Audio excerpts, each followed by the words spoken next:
Bonjour Laurent, bonjour Guillaume. Donc vous êtes respectivement président et directeur général des FFI. FFI, c'est un mot un petit peu historique. Pourquoi avez-vous repris ce nom? Mais qui êtes-vous vraiment et quel est votre rôle?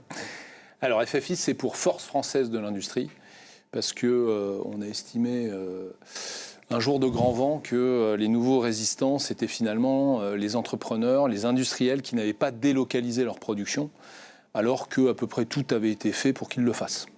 Donc on a estimé que c'était des gens qui ne faisaient pas ça que pour l'argent, puisque vu les empilements de coûts et de normes qu'on mettait sur leur dos dans notre beau pays, ils l'ont fait pour d'autres valeurs.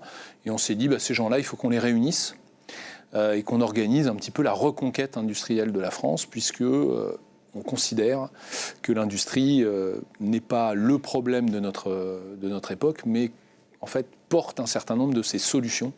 Que ça soit relancer l'ascenseur social, que ça soit permettre à un certain nombre d'entreprises de contribuer plus au financement de notre modèle social et à nos solidarités, ou alors tout simplement, si on veut décarboner notre mode de vie, effectivement, nous, notre premier moyen d'action, c'est l'influence. Faire des campagnes d'influence pour changer l'image de l'industrie dans la tête des Français. Il faut porter cette parole, il faut donner le micro, il faut tendre le micro à un certain nombre de personnes qui sont dans les entreprises, dans les usines, qui sont des entrepreneurs, qui sont des ouvriers, qui sont des gens qui y travaillent, qui font leur vie, mais aussi aux partenaires de l'industrie, c'est-à-dire les collectivités locales, des gens qui sont dans les territoires ou alors dans le service public en général.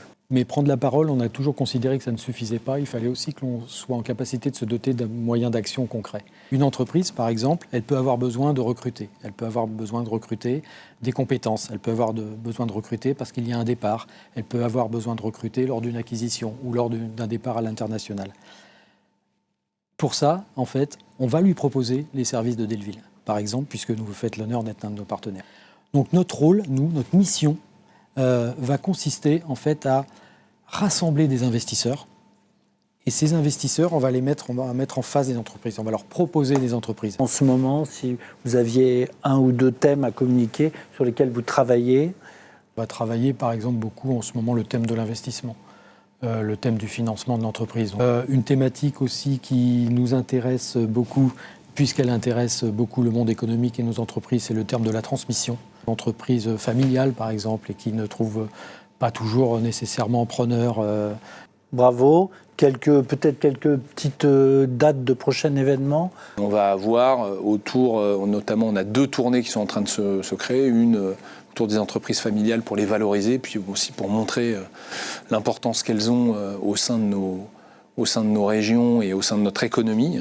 Et ensuite, une autre où on va bientôt annoncer les dates sur le financement de la souveraineté économique. Donc la souveraineté économique, ça va, j'allais dire, de la souveraineté alimentaire jusqu'à des choses beaucoup plus, on va dire, souveraines et stratégiques, enfin dites stratégiques, même si quand même la souveraineté alimentaire c'est assez stratégique quand même, mais ça peut être de l'énergie jusqu'à la défense. Merci Laurent, merci Guillaume et bon vent au FFI. Merci Christophe. Merci Christophe.